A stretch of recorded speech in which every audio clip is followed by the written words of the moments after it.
Be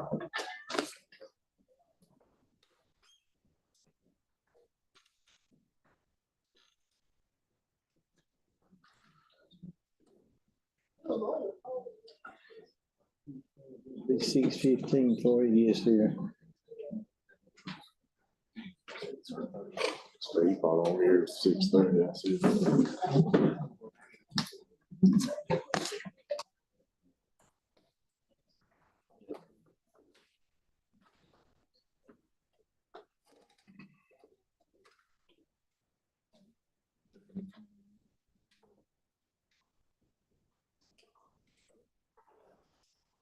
Jason, you heard anything from Steve?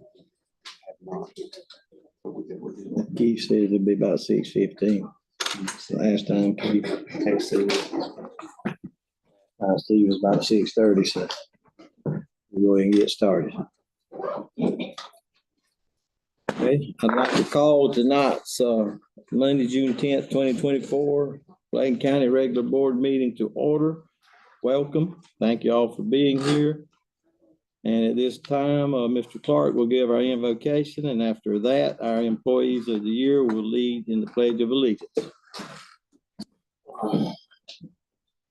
Let's pray. Dear Lord, we come to you tonight to ask for your wise and guidance as we have tried to make the best sound decisions for Bladen County Schools. Amen. Chairman, we actually have some students from Dublin Primary who will be helping us tonight.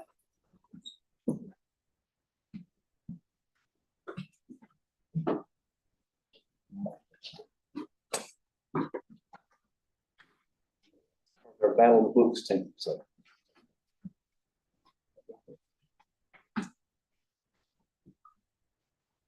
I pledge allegiance to the flag of the United States of America and to the republic for which it stands, one nation, under God, indivisible, with liberty and justice for all.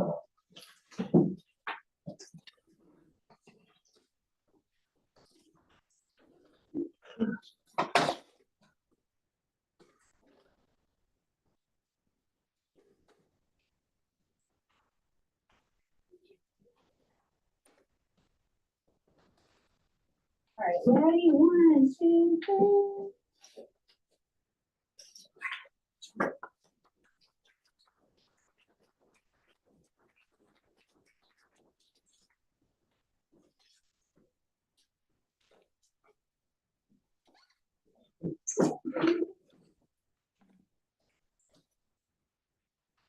At this time, we'll move to number 4, adoption of the agenda. I entertain a motion that we approve the agenda for tonight's meeting. Motion to approve. Second motion. Been moved and properly seconded that we approve the agenda for tonight. Is there any discussion? If none, all those in favor, let it be known by saying aye. Aye. All opposed likewise. Is none, motion carries. Okay, we'll go to number 5, approval of the consent agenda. We entertain a motion to approve our consent agenda. I move. Second. It's moved and properly seconded that we approve the consent agenda for tonight. Is there any discussion? There is no discussion. All those in favor, let it be known by saying aye. Aye. Opposed likewise. There is none. Motion carries to approve the consent agenda for tonight. And we move to number 6, spotlights and recognitions. Dr. Axel. Chairman Benton, board members, we do have several recognitions tonight we would like to do with spotlights. At this time, we'll be beginning Ms. Jennifer Marlin. We'll be recognizing one of our students from Bladen Lakes in the Soil and Water Contest. I would like to recognize rising 5th grader Zoe Skinner, who competed at the state soil and water conservation in the poster contest. She won at the local level, the regional, and then placed 2nd in the state, and we are very proud of her.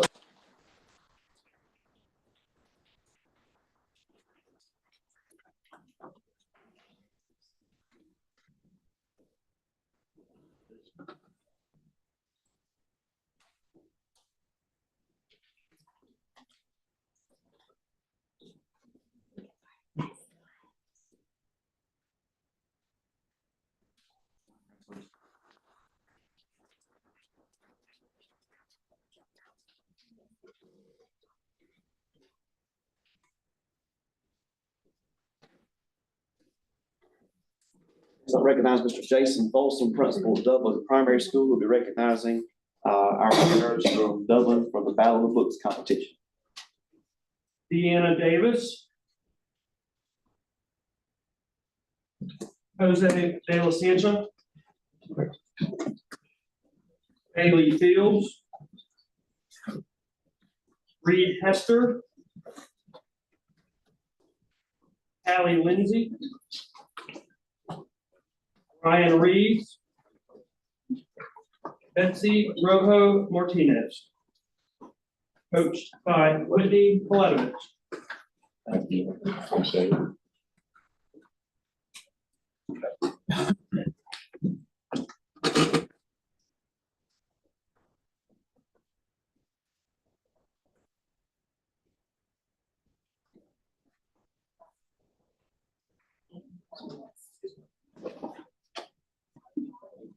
All right, ready?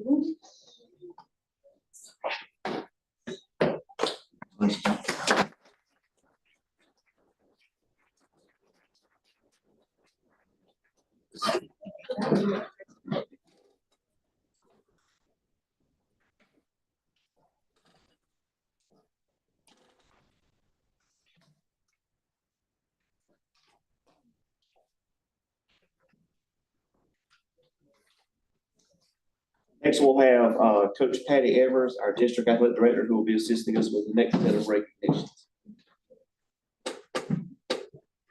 First, we have Blainboro Middle School, who was the winner of the Walk-A-Mall Cup in AA Middle School Sports this year, Shannon Ross. And Coach Steve Thurman, the athletic director, was unable to be here.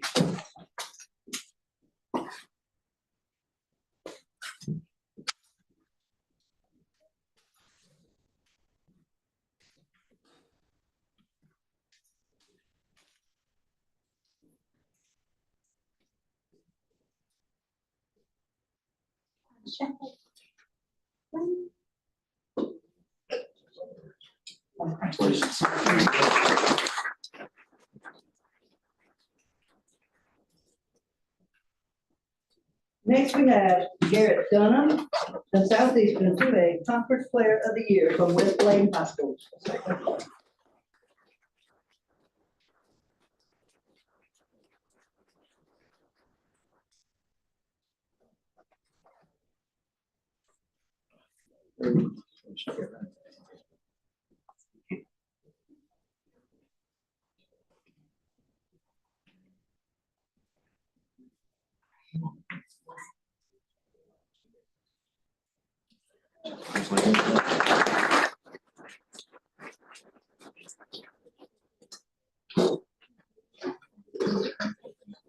Next, we have East Blaine High School track and field men's and women's teams who were regional participants and state championship participants.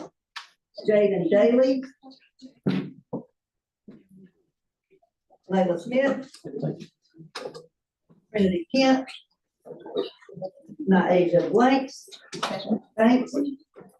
Ariel Marty, Layla Lynn, and Coach Wilson Bowles.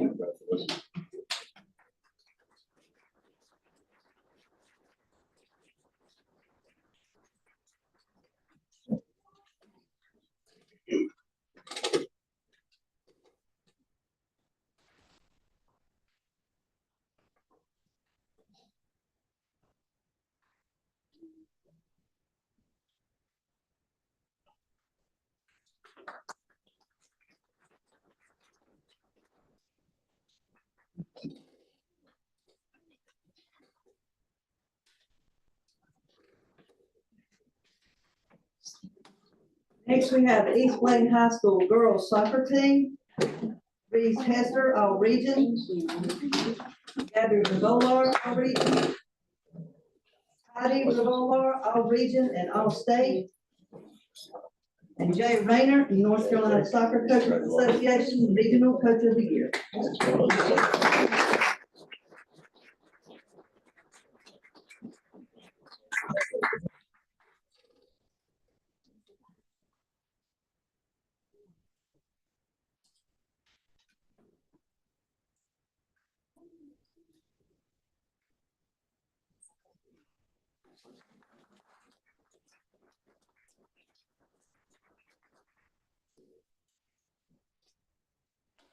Now we have another spotlight. Our most recent announcer back there, Coach Patty Evers, is being recognized tonight for being the North Carolina Soccer Coaches Association Athletic Director of the Year, and will be the upcoming president of the North Carolina Coaches Association. Coach Patty Evers.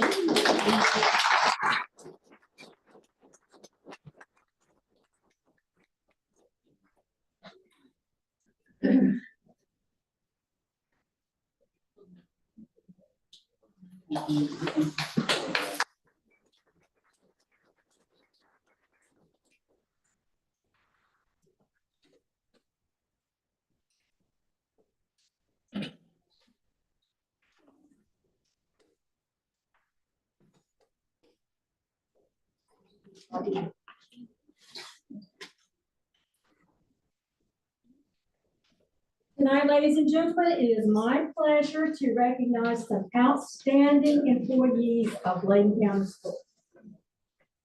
So we are going to start with Teacher Assistant of the Year, Chastity Wilkins, Bladen Borough Primary School.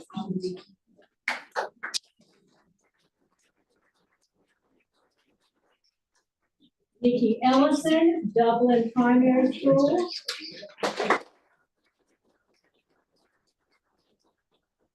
Eddie Jo McLean, Elizabethtown Middle School.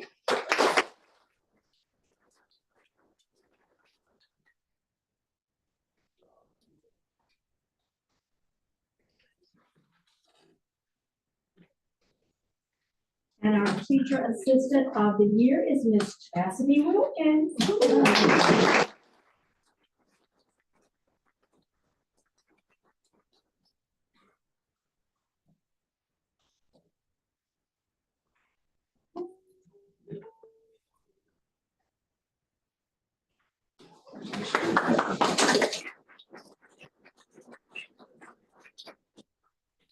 Beginning Teacher of the Year, Miss Lauren Adams, Dublin Primary.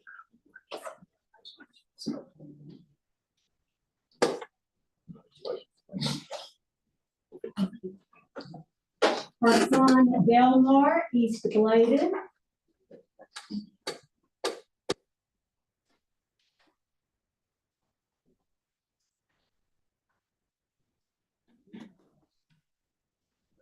Jasmine Salgado Baza, Elizabethtown Primary School.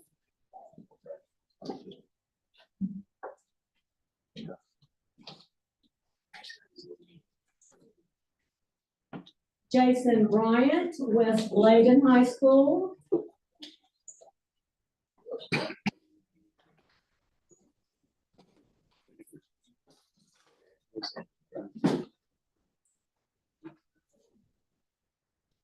And the beginning Teacher of the Year is Ms. Jasmine Salgado Baza.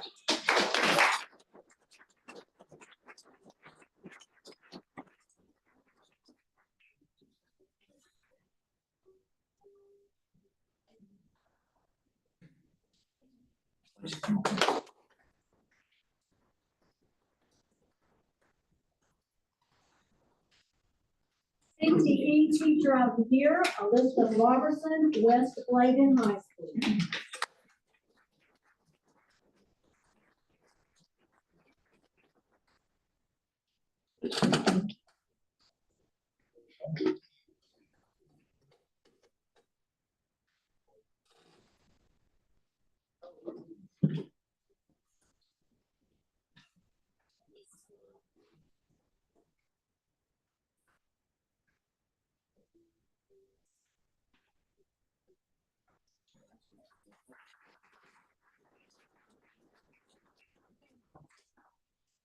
Now we have the Teacher of the Year, Denise Stewart, Bladen Early College, High School.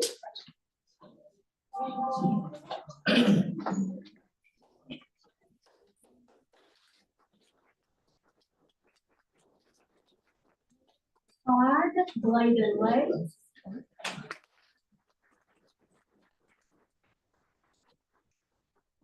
Jonathan Lewis, Bladen Borough Middle School.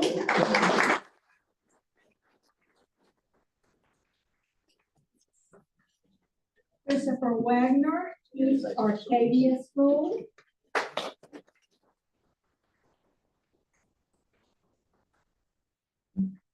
Kathy Posey, Tar Heel School.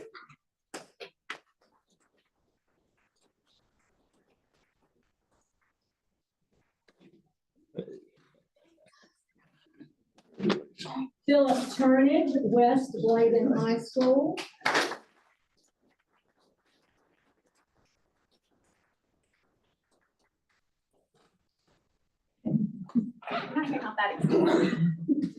Our teacher of the year is Miss Tracy Miller from Bladenboro Primary School, and she was at Beta Convention, could not be here with us tonight.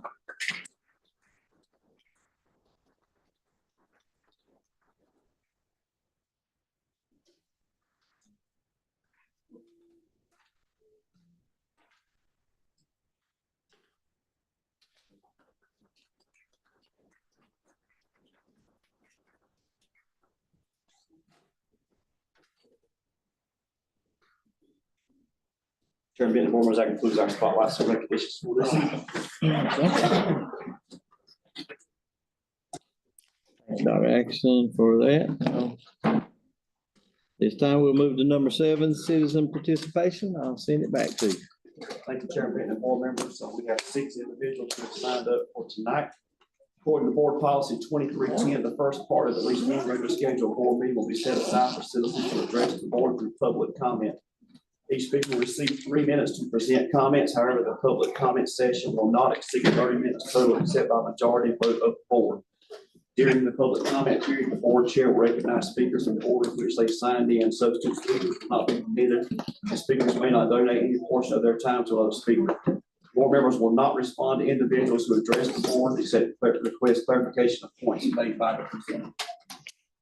First, you have Mr. Walter Hester.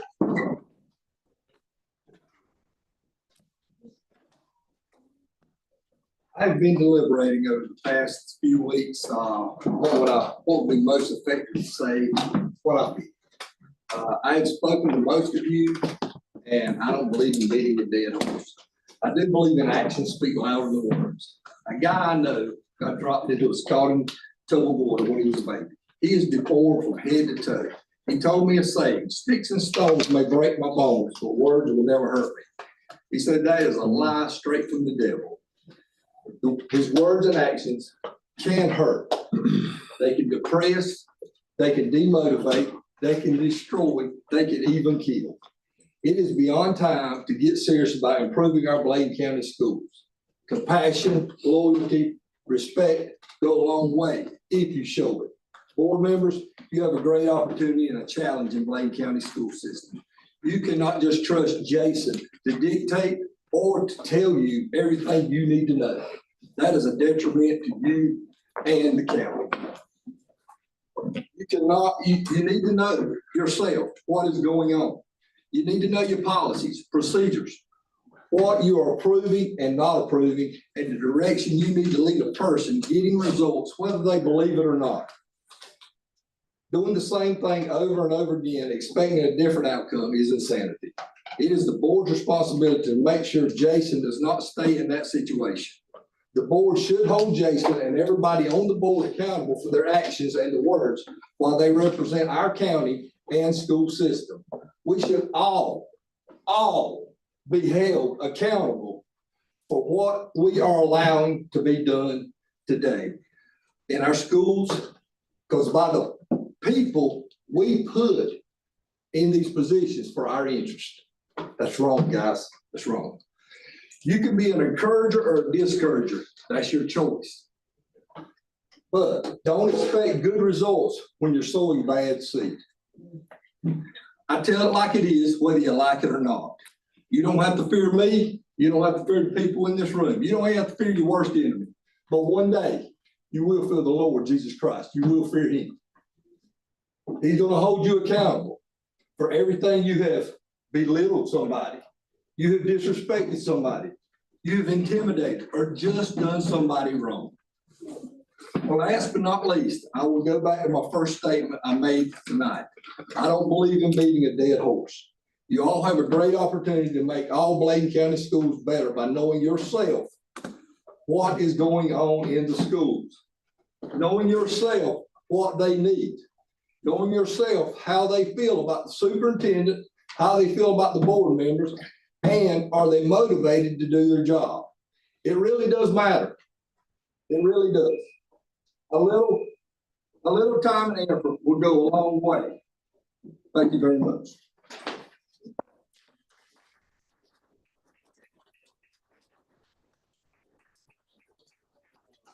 Richard Purdy.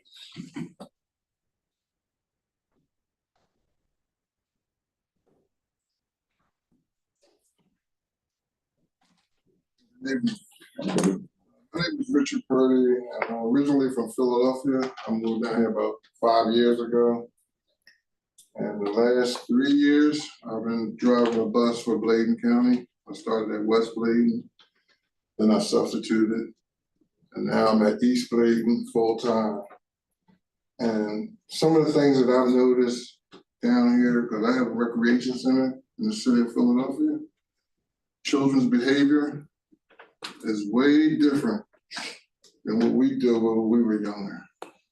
These kids today are, not all of them, most of them are very polite, kind, and gentle.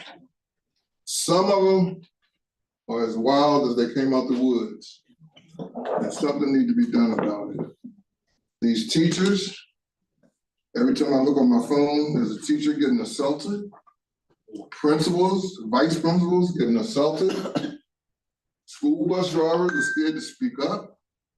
Most of them are older ladies, and they're scared to speak up against these kids. I'm not.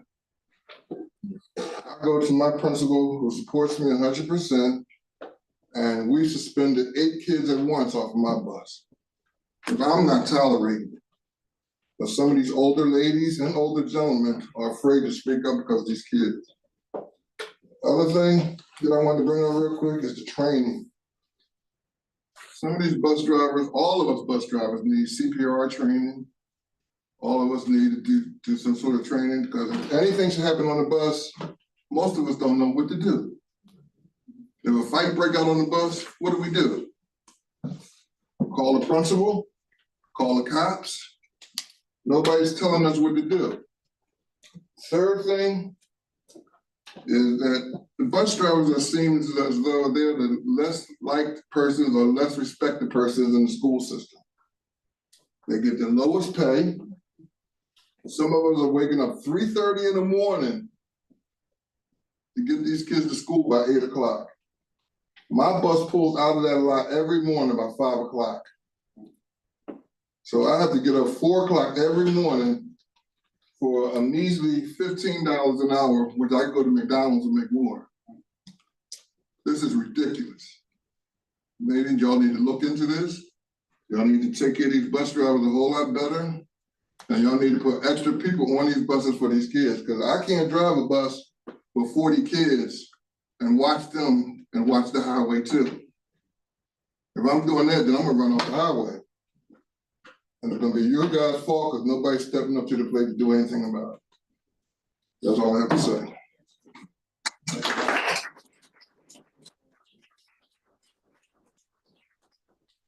Next, we have Ms. Minnie Price.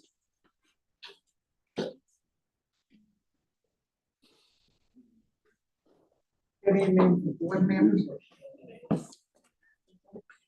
Other staff members. My name is Minnie Price, and I'm here for the 3rd time on the behalf of the concerned citizens of Bladen County about mental and behavioral health services in the Bladen County school system for our children. Our children deserve much better than what they are getting. They have one psychologist in the whole school system to take care of all of our children. So I am here, again, as I say, asking the board to please approve on the behalf of the concerned citizens of Bladen County, to please approve the UNC agreement for mental and behavioral health services for the children of the Bladen County school system. I turned in a petition last month with 640 signatures of concerned citizens. And I have an additional 121 signatures tonight to give to the chairman for a total of 761 signatures asking for the approval of the UNC agreement. Thank you.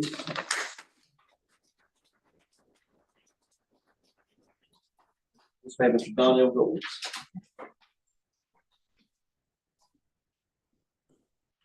Good evening, gentlemen.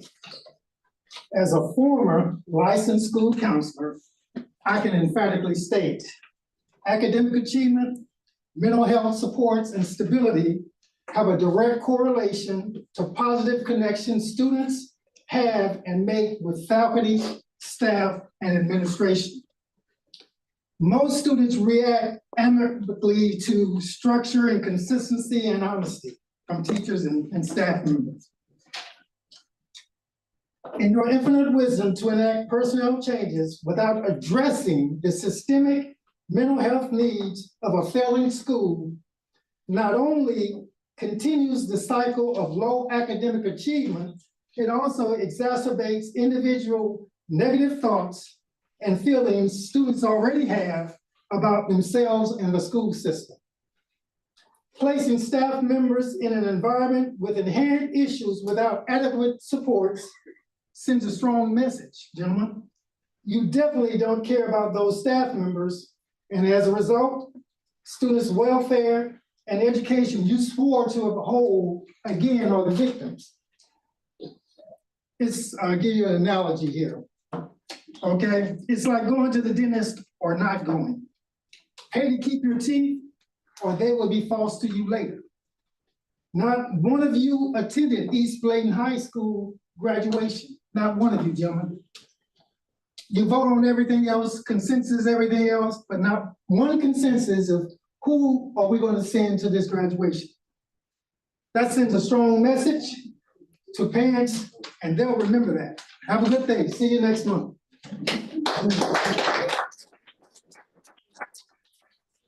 Mr. Rodney Smith.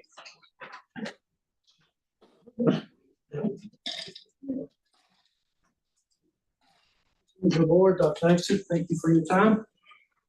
When I worked with Dr. Peggy Hester at West Bladen, she instilled in me this phrase, what is the purpose? For her, everything must be purposeful, intentional, if you will. Every decision must be predicated with an intention or objective. In other words, there must be concrete research and data before any decision can or should be realized. Like many of you, I was aghast when I heard that Dr. Hester was told that she would no longer be the principal at West Bladen High School, since she's the lifeblood of that institution. She was abruptly told that she was being transferred to Elizabethtown Middle School. At first, I was stunned, numb, of the thought that Dr. Hester would no longer be at West Bladen. Then her words, purposeful intention, resonated in my psyche. What was the purpose of the move to Elizabethtown Middle School? Why would a principal who's improved the educational climate and culture of a high school be uprooted and moved to a middle school? Most of Dr. Hester's 20+ years of her educational background have been at the high school, not a middle school level. What would be the motivation of Dr. Jason Atkinson? What data and research did he present to the board and the stakeholders before presenting his rationale for the move?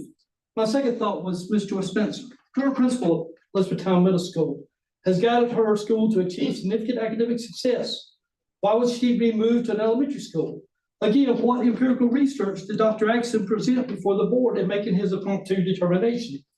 What would be the purpose and intent of relocating two successful principals to different schools? Dr. Atkinson, would have you believe that he's moving Dr. Hester so that he could curtail the state taking over Elizabethtown Middle School? But wasn't Elizabethtown Middle School making strides to improve? Could the real purpose arise from a school board policy Dr. Atkinson did not agree with? A board policy that I remind you, Dr. Hester, as the principal, is dutifully bound to enforce? Was the purpose of the superintendent, Dr. Atkinson, to support Dr. Hester's decision? Or is it to act in a vindictive, capricious manner reminiscent of a toxic work environment? My next thought was, how can 9 elected board members not act to thwart an obvious error of judgment from Dr. Atkinson? Did the Bladen County Board of Education bother to investigate the situation? And what data did they utilize to justify the personnel changes? Somebody even questioned, was the purpose of the elected Board of Education members so existent to rubber stamp Dr. Atkinson's decision without thought or ramification of this action? If that is the case, what is the purpose of this Board of Education? Is this purpose to advocate its authority and turn over to one individual who makes resolutions that are irresponsible? An individual who is not presenting one shred of data to support his decision to the district, the community, and the stakeholders of both Elizabethtown Middle School and West Bladen High School? Was it the board's purpose, according to North Carolina Board Policy of the North Carolina State Superintendent's Office, one of the directions the local school board is charged is to receive and act on personnel recommendations from the superintendent? Tonight, your personal action and resolve will make crystal clear to the citizens of Bladen County. So once again, I ask you, yet again, what is your purpose for tonight? Is it to endorse Dr. Jason's ruling, or to be thoughtfully reconsider a personal mail move? If not altered, will impact both West Bladen and Elizabethtown Middle negatively. Thank you.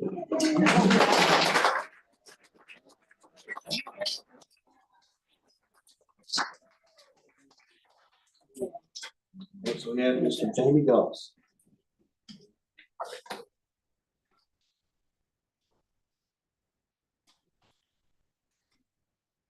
Good evening. I come to you tonight as a concerned citizen of what is taking place at West Bladen High School. I know Dr. Hester.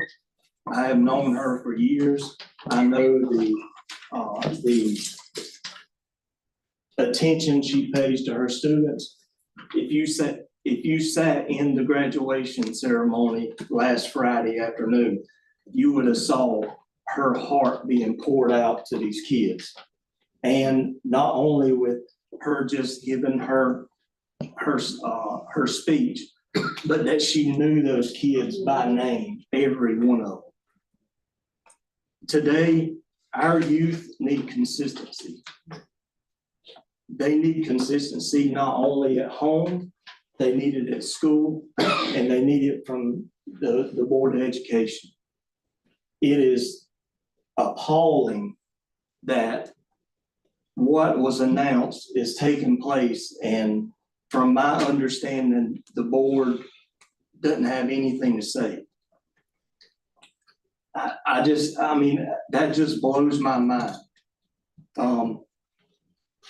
Dr. Hester, again, provides this consistency at West Bladen.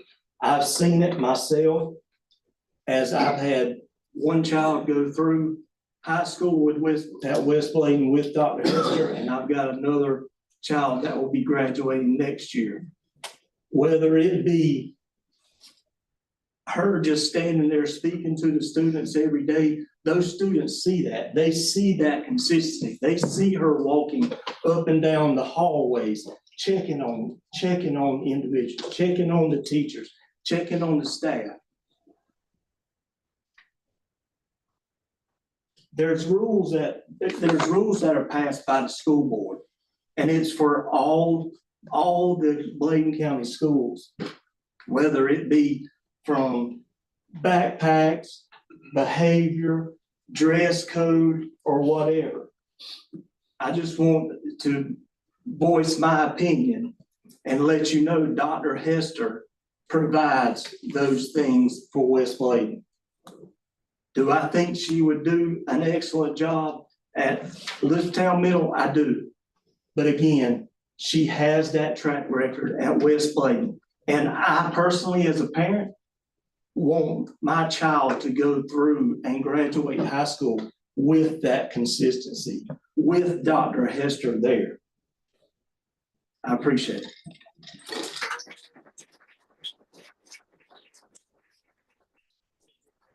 Concludes our citizen participation for this evening. Okay, thank you, Dr. Atkinson, for that. This time we'll move on to number 8, information items. Mr. Burris here with us tonight. He's out of town, Okay. and just a quick update, board members, you do have a card actual seat. And obviously we'll be able to update how the schedule is now. The ribbon cutting for Tar Heel School will be held on the 21st at 8:30 in the morning. So we will make sure that you all have an opportunity to be there. As we do the official grand opening, we've been in the building, obviously. I did ask about some closing financials, the last part of the phase of the project right now is the athletic building at the back for the concession stand storage area that is there. So that obviously is going to be in the works. We did have a couple of concerns brought up, and I did share this about the sign does look good in terms of the brick is made from the original Tar Heel School. I don't know if a lot of folks know that, but I made sure that the ribbon cutting bricks from the original building have actually made the new sign out by the road, which has concerns about the size of the display that's there. So we're kind of going back and forth on that to see if we can't do a change, because it is, if you're going down 87, it's difficult to read as you're going by. One of the last parts of the project, obviously, that that we're kind of waiting to stand up count and discuss with it last month, is the electric buses. There are for Tar Heel, the charging stations are in place. Also, a community charging station where folks can come after school. If they have electric vehicle, they can charge. It's actually have like a credit card thing on. They can do it after hours. But with the goal of the buses is that the charge from the solar off of the school will be what powers those buses. So the goal would be, the biggest spike in energy usage for a school is when it starts its day. So, as bus drivers are dropping off students, cafeteria staff are there, they're firing up all the ovens, everything for that day. So the goal would be that the buses themselves, when the school hits its peak, what will happen is when the buses are back in place, about midpoint of the day, it'll actually flip to the bus chargers. Now, again, that's an area of technology and knowledge that we have. This would be a first for us. But one of the concerns obviously is you got to make sure transportation staff have training on how to work on electric vehicles, as well as any warranties for those buses, that kind of thing. I'm pretty confident that the manufacturer or Caroline Thomas or whoever would have to do a lot of that stuff in the first year or two, because I know it's going to take more than just a few weeks to get mechanics trained. And again, they're limited as well too, depending on some things with electronics you void a warranty on. So those are kind of some of the big rocks that are left with Tar Heel. Right now, they're getting floors, obviously redone in time for it. It was basically a base coating that was put in the building to get everybody in there. So they'll be doing those in time for the open house. But I have asked if we could get some kind of closing or some somewhat more final numbers, so we can look at, again, any net from this would go back to the county. I do know, and Susan, correct me if I'm wrong, Ms. Lisa Coleman, the county's finance officer, did share that we have already used all of the money from the state. So now we're in the 7 million of the county's portion. And again, just for transparency with the board, that payment is coming from the school district's capital outlay allotment. It's not new money that the county has. We also have taxation authority as a school system and board. But they borrow the money on behalf of that. The way that works with this complicated formula, LGC and all that kind of thing. But we are, the payment is coming. I'm not sure if discretion would be any remaining balance would go to pay toward that loan. Would it be given back to the school system to use for other projects, because this would be the borrowed portion. So again, I'm not sure how that will work. So maybe we can get some answers to those specific questions. Maybe some things Ms. Coleman's might have to kind of find out, because again, all that was handled on the county side and not us. Again, we did have the folks from North Carolina Education Lottery that were on site last week, and they were doing some videoing and promotion of the school. Probably some upcoming commercials and things, you'll see Tar Heel highlighted in that. So we hope to have some more information for you all on some close to closeout numbers at the next meeting. And if you have any questions about anything specific on construction, I can let those to Mr. Burson. Okay, thank you, Dr. Atkinson, for that update. This time we go to number 9, action items, 9.01, UNC Mental Health Services. Thank you, Chair Benton and board members. It was asked last month for the UNC Mental Health Services Agreement to come back before the board for discussion. I did reach out to Dr. Steiner, actually communicated an email, and and I'll actually share specifically that it seems as if the actual grant itself that was funded through the Duke Endowment, that had to be returned back, obviously for another awardee. But one thing that was shared, and a couple of programs that they're doing, he did share they would be, this hospital would be eager to reconsider a partnership in some structure, if this was desired, obviously by the community and board. One thing they shared, I put a couple of things in board docs for you all. With the original grant program, they were looking at hiring 3 mental health therapists that would solely work in Bladen County schools and rotate among those buildings. With something that they have similar in some of the information I gave you all, they have a somewhat similar program, but it is all done through telehealth. And so obviously with that, I think one of the program is Impact NC. Right now that's being done with, just had those districts up, Rockingham County, 4 schools there, as well as a school in Duplin County. So that's one that's fairly close by. And so with this program, and again, I'm not sure in terms of with the original agreement, there was an MOU, and obviously that was where the original board action was. But this was the Improving Adolescent Child Health through Telepsychiatry in North Carolina. It will provide mental health care virtually. So it will be a team of psychiatrists and therapists. What you would have will be the same, would be a referral process. So parent would have to initiate anything in terms of consent for treatment, with it being totally telehealth. Obviously, it would be the parent could join even from work or could come to a school site. It does open up to where potentially they could do additional times outside of the school day to try to work with families. But the partnership with the schools is they have space where, parent child could have a room to conduct that session that was done during the school day. And basically, the in-kind from the system would be access to the technology to do that. Again, totally driven by parent consent.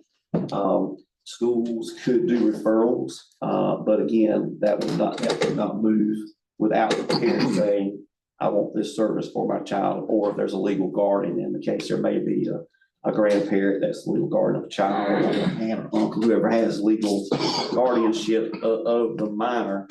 Of course, obviously, all responsibility at that point.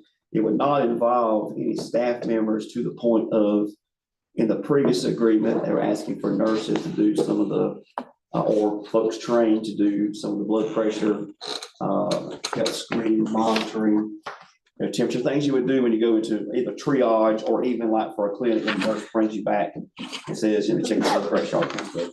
So I understand that this is totally handled private space provider with student and parent. So again, this will be something we've had to get more information on in terms of, what kind of agreement, some of the things that they talk about in some terms of mental health services is, and it's some of the things they talk about in terms of with students, sadness or feeling down and low, motivation to do fun things, withdrawal or avoiding social interaction, changes in mood, behavior, personality, thoughts of suicide or hurting oneself, outburst of irritability, extreme worrying, difficulty sleeping, difficulty concentrating or staying still, frequent headaches or stomach aches, changes in academic performance, avoiding or missing school, difficulty completing daily tasks. One thing that we, in this particular model, is there's no grant funding to pay any out-of-pocket costs for medication or services. just as the original grant would have. This is again based off my very limited information, but Dr. Feldman was not available, was out of town, so obviously we want to consult more to get some more specifics. But based on my reading, what I'll share with you all and the model program that this would be, is that insurance information will be collected. So just as you go to a clinic, if a child had Medicaid, the UNC system would bill Medicaid for that service. If there was private insurance, they would bill that for that service. There would be, in terms of co-pays, deductibles, that kind of thing, that would be the responsibility of the family. Unless some of these folks have what's called a sliding scale, depending on income or whatever, and sometimes those sliding scales may end up covering that difference. I'm not sure about the medication aspect in the original program. You had the group Lower Cape Fear that would do some of the medication that would, facilitate that, getting that to families if there was medication prescribed. But, again, that's not mentioned in this. I don't know how that would be. I would have to find out, is there a separate agreement in this? How does in fact, we could even follow up with Duplin County and with Rockingham County, kind of how that is structured with them. What Rockingham County has, and what I've seen is, this is done in 4 of their high schools. They actually have a school-based health center.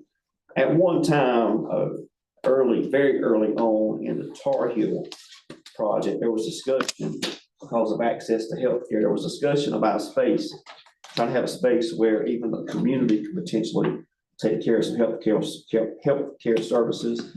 I think that was very early on when we had the first application looking for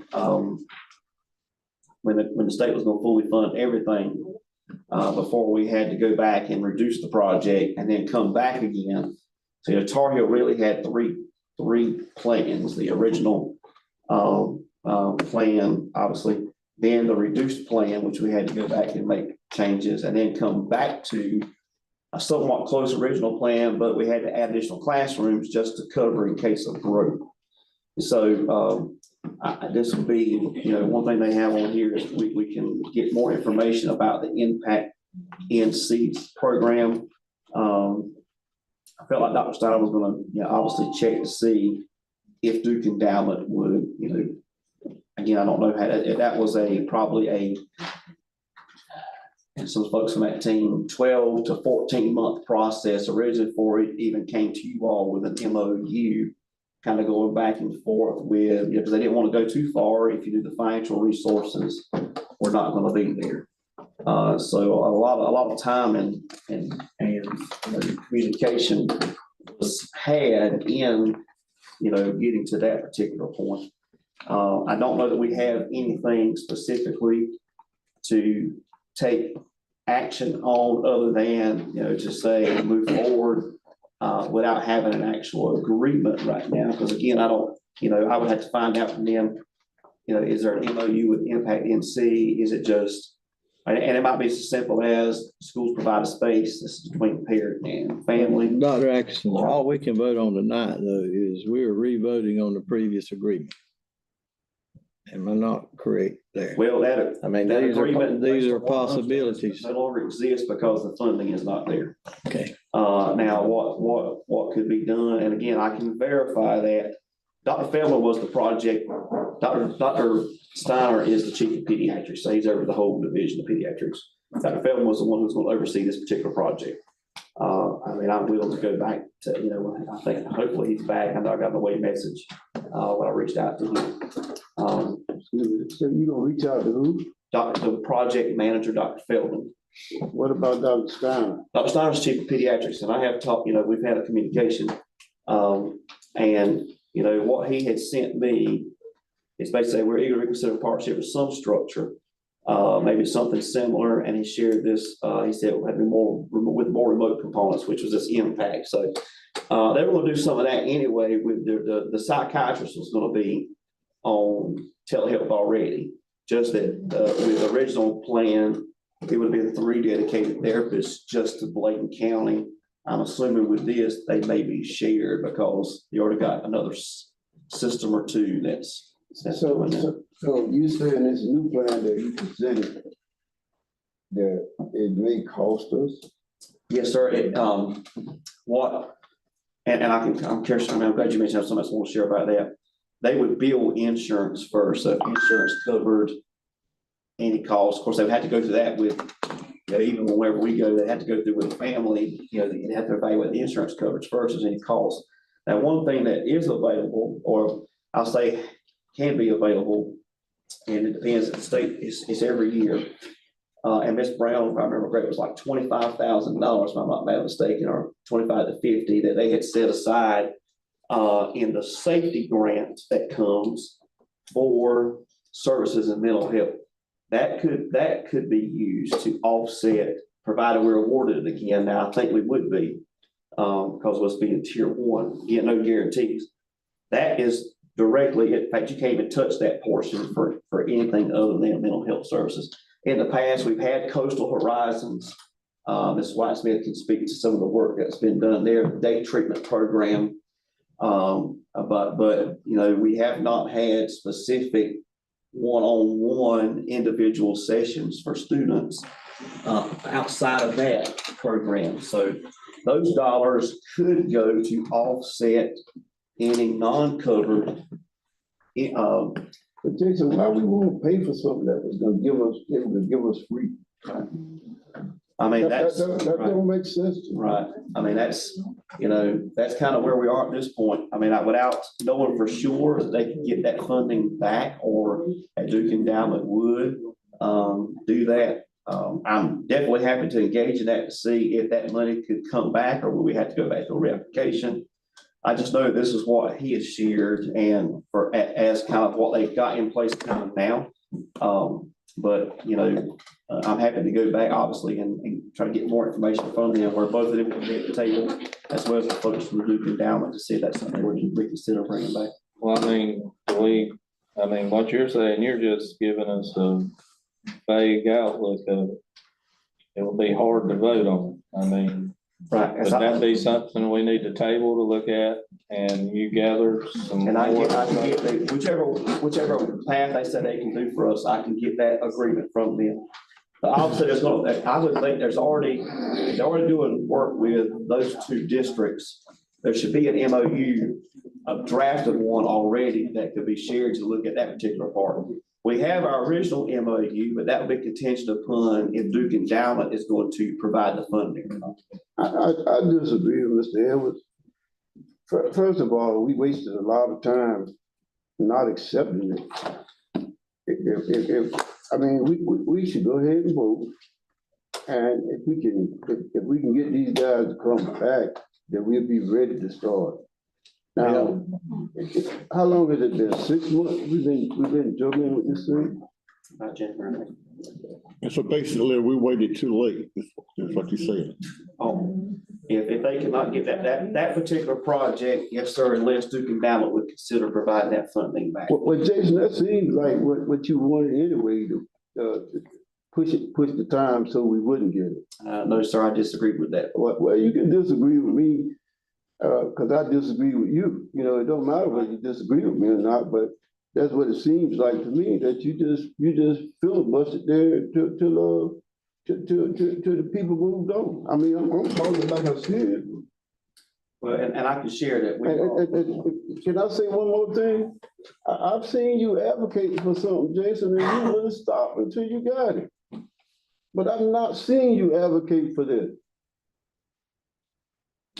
Now, I will say that we spent months and months working through all the logistics. And anyone on this staff at central office that worked in that project knew we dedicated a lot of time working with UNC. I would not have invested that time for me looking toward the system. Because I mean, I'll speak personally for a minute in terms of mental health. It has impacted my family in one way or other.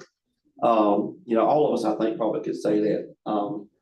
But I did not have the authority to execute that final agreement because of the money that's tied. I have a cap in what I can authorize. But we spent months and months of time working through, and they had several moving parts, and they had a couple of delays on their end, but when we got to the point of the MOU, once it, we had quite a while with their legal team, on that mistaken, at the hospital side. Mr. Grady also, from our side looked at the MOU. At that point, it was out of my hands. But we invested a lot of time and effort because we see that there's struggles and we have had a lack of service. I'll tell you, we've had a couple of groups that's tried to come in and couldn't get, even like Coastal Horizon with their, outside of that, they've had so much turnover in staff. And a lot of the folks that are in this line of work, and like Ms. Minnie mentioned the school psychologist earlier, districts, the state finally gave an allocation for a school psychologist, 1 to 2, depending on how much they gave you. Our school psychologist has totally, the whole time is in exceptional children's referrals. And we have lots of those. So any student that would have a concern outside of what would be that SST process that follows would, if we can't get into a provider of some kind, or their own physician didn't make that referral for them. And again, I'll speak to the availability of that. One of the goals of that grant program was to close that gap. If you're if you're a physician now trying to get you in, any kind of specialist really, sometimes you're looking at a 3 or 4 month waiting period. The closest, I don't know if, and unless I'm wrong, I don't know if any licensed psychiatrist practicing in Bladen County, and I may be wrong, but off the top of my head, I don't know of one. You've got Fayetteville, and there's very limited clinics in Fayetteville. You've got Wilmington, again, limited. A lot of folks, if they get to UNC or Duke or, Novant Health or one of those, it might be a period of time in that. But one thing we have seen is if we had a referral, and even to the county's group that we were trying to work with, sometimes we would notify them of a crisis, and they may be like, well, we can't get someone there right now. Well, the goal of a crisis is you got to have help right now. That might have been a student who may have suicidal ideation, even in some of these instances where there may have been threats against the school. There's been a lot of challenges even on that, but I would differ in the advocacy piece, because we spent a lot of time working. Not only there, we even explored even other options in the interim, and that's been one of those challenges for us, is finding providers that can service rural North Carolina, and the ones that, like Coastal Horizons and other firms, would get someone from Raleigh or Charlotte will swoop in and say, if you come work for us here in Raleigh, we'll give you a $25,000 bonus. I've got a caseload of patients for you now, and then boom, they go in. There's been a lot of time and effort on the administration's part researching options that we could potentially have. But again, I don't have, you got the original agreement. It could be, it could be approved, and I can go back to them and say, we've approved this. Don't know if you had funding or not, but the commitment is there on behalf of the school system that we could do. Or I guess Mr. Grady, comment on procedure here, or it could be approved. And if they could not do that exact MOU, maybe we can come back and say a modified for this other program, or whatever options they may have. We had put it on Office's action because we weren't quite sure what we would get from them at that point. So I'm all open. I work at the board's pleasure, and again, I will research anything and do whatever. But I know that we have challenges, and we're seeing things so much younger now in children that you would never have thought you would have seen, that you might have heard from high school kids or even adults. We also have a lot of kids, and this is from my ministerial heart and superintendent heart and a daddy heart. I've seen my 16-year-old have challenges thrown at her that I never got when I was 16. You know, so much pressures, and we live in an evil, sin sick world. Let's just call it like it is.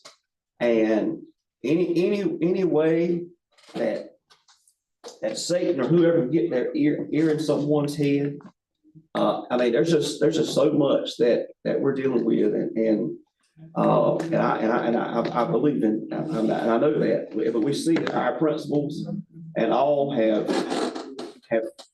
I mean, you're dealing with a student, you know, and even in the EC process, is this action that took place, did this fight or did this disruption, was this just I'm not behaving, or was this a manifestation of a disability or something that I have? So that's kind of where we are. We're exploring every option we can. This was one that they kind of, somebody reached out to us. There was 2 counties at one time we're looking at, and they kind of picked the lead, and then we kind of went through and worked closely with them to get to the point where we were at that time. Okay, the way I see it, Dr. Atkinson, what we're here for is to reconsider the decision that was made on the previous agreement. So we needed to see what the pleasure of the board is on this. I mean, all those are possibilities, things we might can work out, might can have, and in the future, but tonight we're voting to reconsider the decision of the previous agreement. Can I say something, Mr. Benny, before you? Yes, sir. Ms. Minnie has been, she has been communicating with Mr. Steiner, I believe, and she may have talked with him since Jason has. Could she share her information? I mean.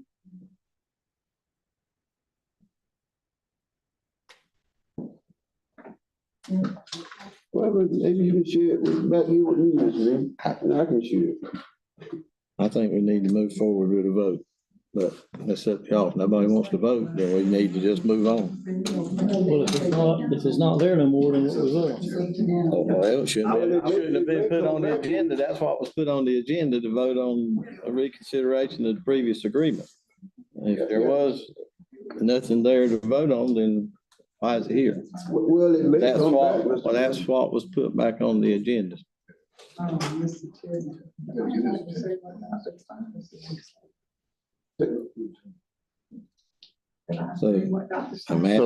asking for the pleasure of the board. Wait a minute now, if we don't vote for the, if we don't vote to approve this, then we're gonna kill the effort to continue. No, sir. Because we're gonna be looking, as far as I know, we'll be looking for But it mental already health be in programs. place. It already. But the vote is on this one. Yeah, I'm making up stuff. And I don't know if that's legal. I'm not an attorney. Well, I mean, Mr. Chairman, if you're asking me, I think that is, the vote is the motion to reconsider the agreement. I think it needs to be, you need to call for a motion and see if there is a motion. That does not prevent, if it does pass, any board member from asking if there's another option available. Any board member can follow policy and ask that be placed on the agenda for a future discussion. So tonight, do we need to vote tonight? I don't think it kills any future possibilities. No, it doesn't. So we don't have to vote tonight. Well, no, I think it's only there for an action item. There either has to be a motion to approve, or if it fails to pass, if there's not a motion, for a motion and a second and it fails, or if there's a motion and a second, there needs to be a vote, or you can have a motion to table and a second. But then it comes back before the board. You understand, it's the same thing. It's a motion to renew that contract. Okay. Okay, you made the motion. I'll second the motion. What is the motion? To renew the contract if it's a vote. And we can still get it. To approve the contract. We have a motion to approve the UNC Mental Health Services contract. Okay, it's been moved and it's been properly seconded. All those in, do you want to do a roll call vote or just vote? Mr. Chairman. Sir. Roll call or voice, that's good. Let's do a roll call. When I call your name, please let us know your vote. Mr. Edwards? Aye. Mr. Rhoda? Yes. Mr. Singletary? No. Mr. Kwiatkowski? No. Mr. Locklear? No. Mr. Clark? Mr. McCoy? No. Chairman Benton? No.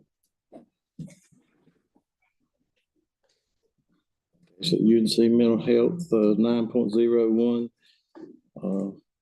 fails. Split 3-4. 5-3 vote.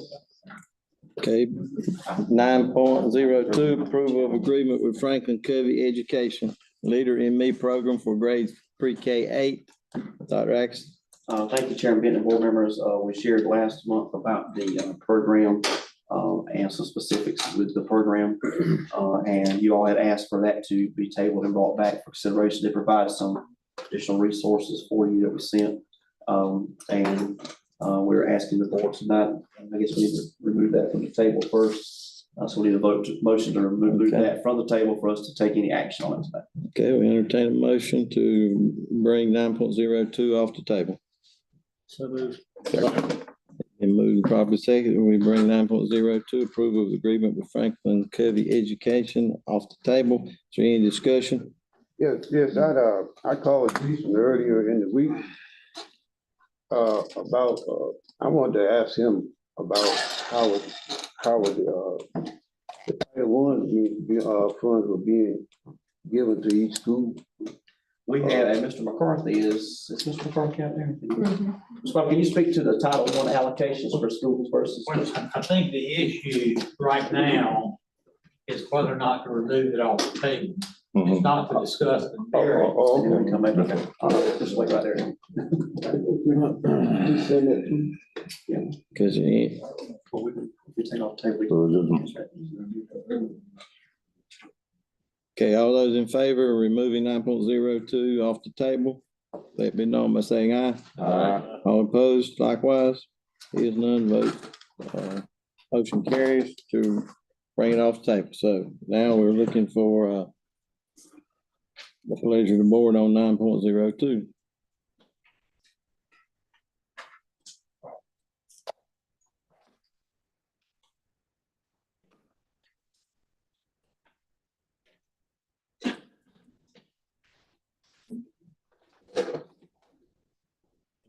Okay, going once, going twice, going 3 times, okay. Dies due to lack of a motion. 9.03, spring 2024 custom policy update. Dr. Atkinson. Thank you, Chairman and board members. As customary with policy, we'll need the board to pull these policies off the table for consideration. Okay, so these are on the table also? Yes, sir. Okay, 9.03, entertain a motion that we take it off the table. So moved. Moving. Second. Moving proper second that we remove 9.03 from the table. Any discussion? Is none, all those in favor, let me know by saying aye. Aye. All opposed likewise. Is none, motion carries. 9.03 is now off the table.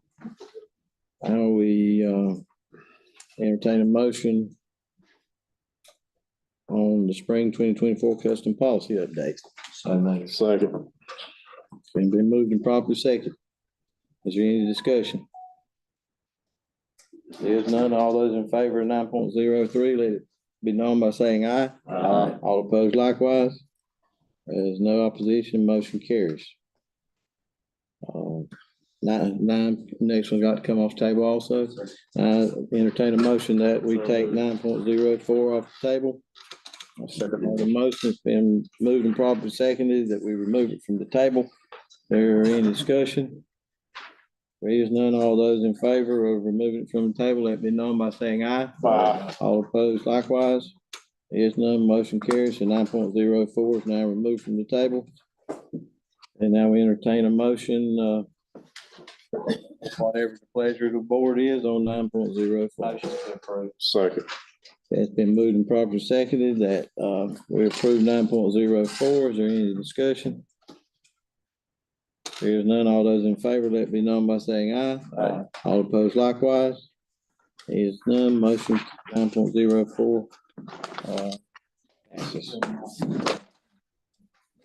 And at this time, I'd like to entertain a motion to go into closed session for the purpose of discussing personnel as per NCGS 143.3 to consult with an attorney if needed as per NCGS 143.3 and to discuss student reassignment and student discipline as per the 1974 Family Rights and Privacy Act. I move that we go in closed session. Second. Then moving properly second that we go into closed session. All those in favor, let it be known by saying aye. Aye. All opposed likewise. Is none, motion carried.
You can get close to me. Yeah, we are. All right. I'll entertain a motion that we come out of closed session. Second. Been moved and properly seconded that we come out of executive session. All those in favor, let it be known by saying aye. All opposed likewise. Here's none, motion carries. We're now back in open session. Dr. Atkins. Thank you, Chairman Morris. It's time to request you approve personnel action items, please. Okay. Second. It been moved and properly seconded that we approve personnel action items. Any discussion? There's none. All those in favor, let it be known by saying aye. Aye. All opposed likewise. No opposition. Personnel action items carries. Motion passes. Then we'll go to number 12, matters of interest to the board. Any board members got anything to say? 13th board chair, Dr. Atkinson, number 14, we'll go to you for some Thank you. final words. Thank you, Chairman and board members. Just a few quick updates. I'll share some information to you all about the local budget memo. We did not get any increase at all in current expense for the 24-25 school year. I sent you a list of things that we had asked them to support us on additional. So we received the exact same allocation. We realized too that the projected state percentage increases have to be given to all employees, whether they're paid out of local, state, and federal money. So there is no additional increase to cover those additional expenses. So we'll have to look at the budget elsewhere for that. What we did get an increase in, we did get 200,000 added to capital outlay. And I believe that was to be addressed toward the middle school outside athletic facilities. So that was given to us in addition. Otherwise, everything else remained the same. It did talk about some capital outlay reserve funds that we would look at potentially. And again, depending upon Tar Heel construction, what ends there, if that money will go back into a capital fund for us to utilize. I did have a request that was given to me, and I did ask them that I've shared with you all that the county commissioners are not required to provide charter schools with capital outlay funds. They can elect to do so, but they're not required to. But we did ask them for the allocations that were given to Paul R. Brown and to Blade Emerald. Paul R. Brown was given $125,000 in capital outlay funds, and Emerald Blade was given $200,000 capital outlay funds. Originally, when the first set of allocations went to a charter, Blade was the only county at that time they had done that. I'm not sure if folks have been at a local budget at this point, but I did want to share that. Again, that would come from sales tax revenue. So that's $325,000. But again, our allocation was increased $200,000 on the capital outlay. Again, nothing on current expense. So again, we'll have to kind of take a look at everything. I know we heard tonight about bus driver pay, and I think everybody's fighting that same thing across. But I was submitting to you that that group of employees who do a fine job for us, as well as our child nutrition staff, are our two lowest paid staff members, and a lot of them really find themselves at that $15 mark. It was less than that a year ago before the state made a mandatory $15 an hour. Again, a lot of that goes back to ample state funding. Child nutrition has to be self-sufficient. This is the first year Blade will not be able to draw indirect costs because child nutrition did not sustain 3 months of income that's now required in statute. So there's a lot of moving parts. ESSER money is going away. So I am so thankful that we as a school system did not, we obviously support our employees and hope to be able, as part of the plan, to try to get one more retention bonus. It will not be the same amount they've received before. For they were trying to get for the full year, but it depends on what the closeout is. I know anything will be appreciated, whatever we're going to take the remaining money, divide it out, and that's what they're going to get. But I'm so thankful that we did not go beyond and put people's jobs tied to ESSER money, because many school systems around us are having to tell people they don't have a job. And I'm so thankful that we didn't do that. I'm thankful that God gave us that wisdom early on not to put that on to tie people into temporary money. So anybody that did some temporary, it was a lot of add-on stuff. We ended that in the last school year. And we utilized, we had some of our subs that filled in kind of full-time, they helped us out. And so those people are still with us, helping us out in a part-time capacity. But I am so thankful that we did not do that. So we're actually what we asked for in terms of increasing cost with operations, fuel going up, electricity going up. Everybody knows your personal bills are going up in that. So based on what we asked for versus what we got, it's a difference of $1.4 million. So, there was nothing that we asked for that was not one of those things that we could not necessarily do without.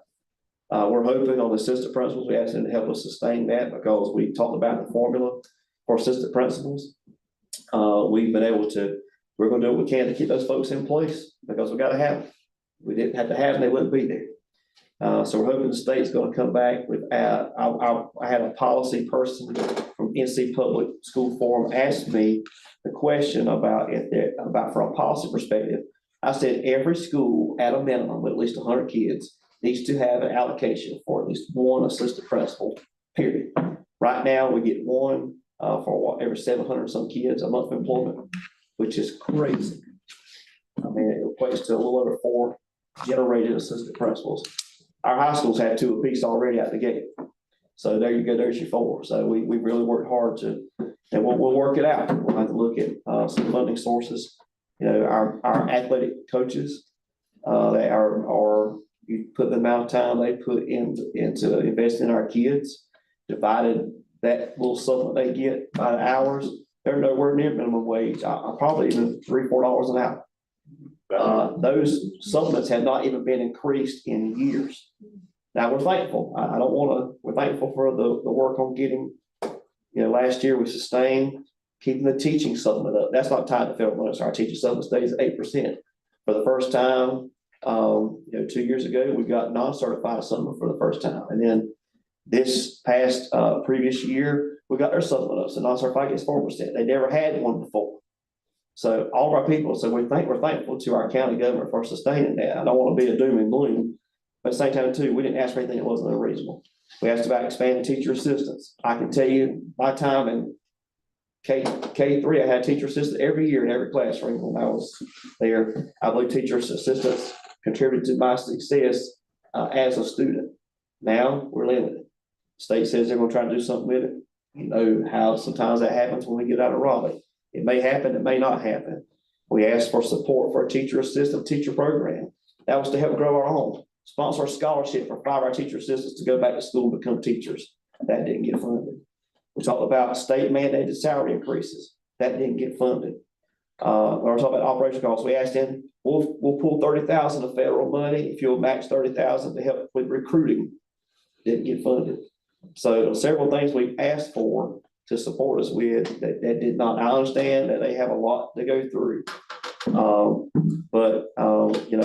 I made the statement in that, we believe that, as a school system that our purpose for being here and what we do. But it is not only the state's constitution, but it's the right of every child to have free appropriate public education.